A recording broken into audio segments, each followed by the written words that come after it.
Hey guys, welcome to Mommies of Jen. I'm Samantha. And I'm Vanessa. And we make videos on how to teach, love, and care for your kids. So please subscribe and ring that bell to get more videos like this one.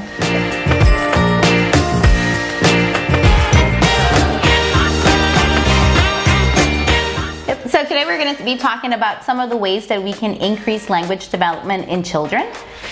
So we're just going to count down our top favorite ways on how to increase language development. Yeah, so that brings us to tip number 1. Which is talk, talk, talk. All you have to do is talk to your child about everything and anything that you see, anything that you're doing with them. If you're playing with them, you can name the fruits if you're playing in a little kitchen, or if you are playing in your garden, you can name a tree or a particular flower, and before you know it, they're increasing their vocabulary. Yeah, so talk to your child, ask them about their day, have a conversation with them, make sure, tell them about your day.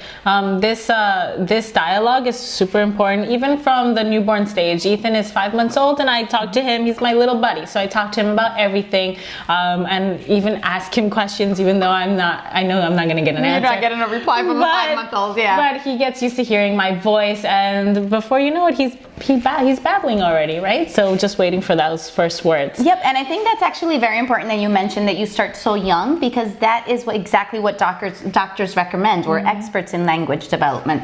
They recommend that you begin at a very early age. And I know that it does feel a little awkward sometimes to talk to a little baby, but believe it or not, their minds are like little sponges, and they're absorbing every little piece of information that you're throwing at them. Yeah, and that brings us to tip number 2, which is point and name things. So Ethan is 5 months, like I mentioned earlier, and every time we take a walk, every time we're home, I point to things and name them. So like, look at the trees, look at the green trees, what color are the trees? The flowers on the trees are pink, and I just name everything that we see. Yep, and that's true, because I also have a 2-year-old, and she is right now learning language every single day. So every single time that we're playing in her little house outside, she's learning something new. So we bought her a little basket filled with little fruits, and she even will ask me, "Mommy, what is this?" And I'll tell her, "Oh, that's an orange." And she's like, "Oh, orange," and she repeats. So that's actually one strategy that you should implement too,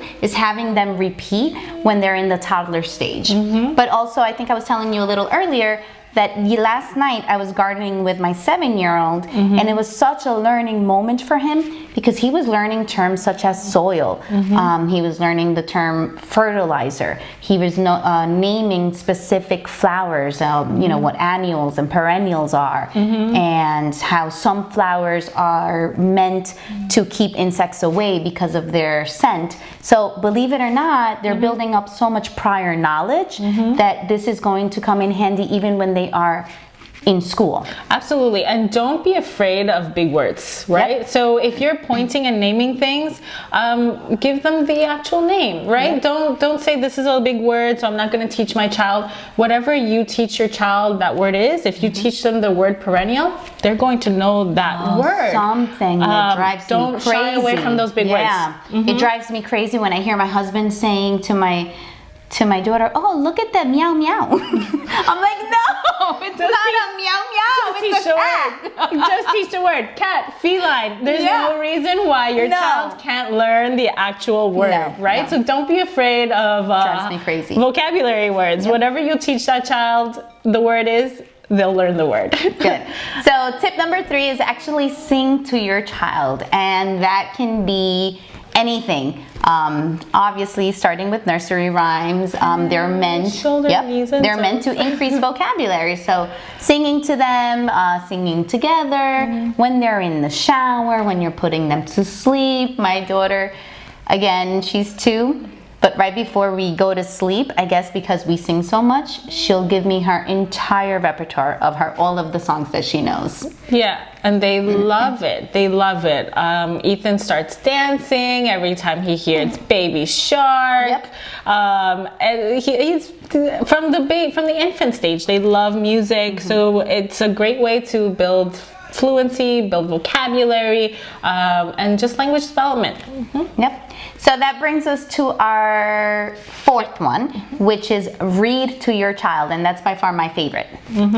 Read, read, read. We started a bedtime routine since he was born, since we brought him home, and every night we have a book, and you'll believe it or not, he's already flipping the pages with me, right? He's already learned, like, oh, okay, we flip the pages from right to left, and even as an infant, you can see these little habits forming, and this is also your chance to really build and foster that love for reading at this really young age. Yep. And if there are a lot of words on the page and maybe they're anxious, right, because they're so little, they want to flip the page, you don't have to read every single word that's on their page. You just describe what you see or name the colors that you see if you're dealing with a baby, with a toddler, but even with your older kids, like my 7-year-old, he's picking up a lot of new vocabulary too, just because we're constantly reading. Yeah, the babies really love the crinkly books. So the crinkly books are great to start them with, and they're really, really simple. So we have these mini crinkly books that have like a picture of a cat on it, and it says the word cat. So we read the word cat, and we point to the picture of the cat, and we say, what sound does the cat make? The cat goes meow. So they're learning so much just by flipping and looking, and then they love the crinkle and want to eat it because he's a baby. So our fifth recommendation is actually puzzles. Just building puzzles, no matter how little or how much or how old they are. Puzzles are always just a great way to just engage in anything that it requires them to focus, and also just once your puzzle is built, to kind of just describe what you see. If you have a puzzle on animals, name the animals. And also it's a beautiful way for you to bond with your child. That's time you can spend together, making the puzzle, putting it together, taking it apart, looking for the pieces. It's critical thinking because they have to think about the shapes that are involved in puzzles. So all of these things are great, and you can buy them at anywhere, right? You can pick them up at anywhere. The dollar store or any toy store, Walmart, Amazon. Yep. The next tip is very similar, but also great: flashcards. So use flashcards with your kids, and we use flashcards in our classroom, and this is something they're using in schools. This is something they could learn eventually to make for themselves as study guides, but flashcards, how do you, And if you have a bilingual home, so flashcards are amazing because you can even add the word in the other language if they're not bilingual cards. So if you have one card that says dog, then just write the name of it in Spanish, and then there you go. You have a set of bilingual flashcards. And which brings us to our, what number are we up to? I believe it's 7. Seventh, which is taking trips with your child.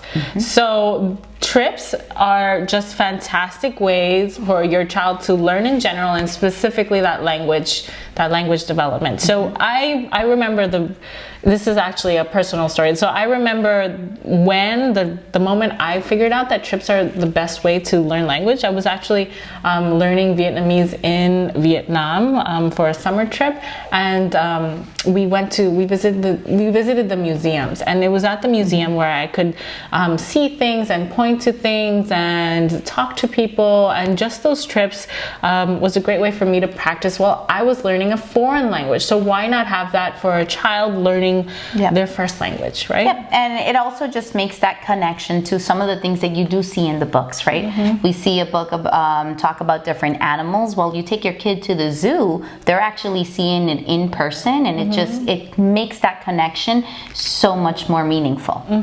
Because they have to actually see and use a word a few times before it becomes part of their vocabulary. So once they see it on a page, they can say it themselves, and now they're seeing it live in person.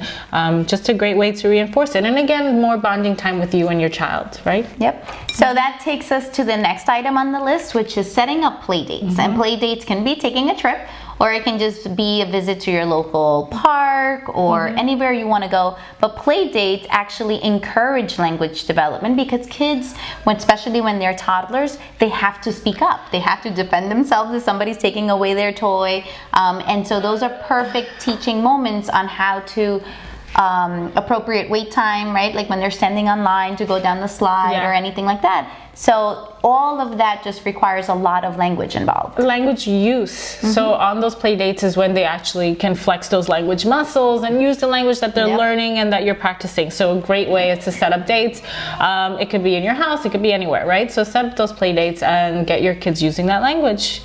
Yeah. Another way that we kind of just play around with language here at home is by using magnets. And these are magnets that we buy off of Amazon. They have some really pretty packets that come with just so many different types of either figures or numbers or letters or animals, anything like that. And you can either buy an oil pan, that's what I do. Or what I did, I bought an oil pan and I kind of just used command strips to put it on my wall. And I just have her play around with magnets, and I'll tell my little one, can you please bring me the chicken?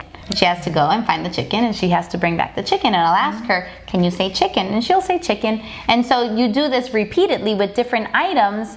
They're definitely gaining more understanding and just names. Yeah, and I imagine that it feels like a game to her. Oh yeah, right? she loves it's a game. You could do the same with stickers, I would imagine. You could do it with stickers, but it kind of this like find and seek kind of game with magnets and stickers. She loves it. And another thing is that with the magnets, you can do so much because you can do patterns, arranging the magnets in patterns like animal letter, or just by colors, or you can separate things by colors. So magnets, I love for that one reason. Yeah. So we'll link all of the things that we talked about that you can buy below. That also just brings us to our last and final recommendation, and this one's a little iffy because I know Samantha feels one way and I feel another, but I also feel like it's good depending on the age of your child, and that's the use of screen time.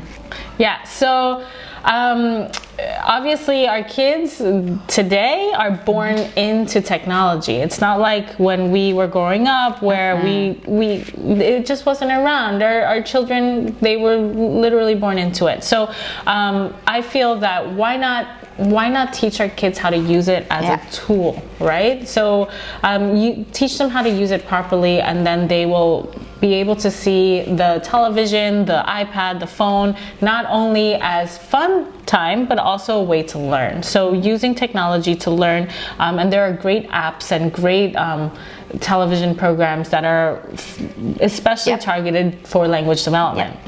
So I think everything, as long as you are using it appropriately, and by appropriately I mean limiting the amount of hours or just minutes a day. I don't agree with having a child sit for 3-4 hours in front of a TV because they're missing out on so much more, kind of just exploring the world around them. But definitely the use of screen time can be very useful when used in the correct way. But we want to know from you guys. Do you guys, how do you feel about screen time? Are you for it? Are you against it? We want to know. Leave a comment below. How do you feel about screen time? And ring the bell so that you can get announcements on when our videos are available for you. So thank you so much, and we'll see you next time. Yep.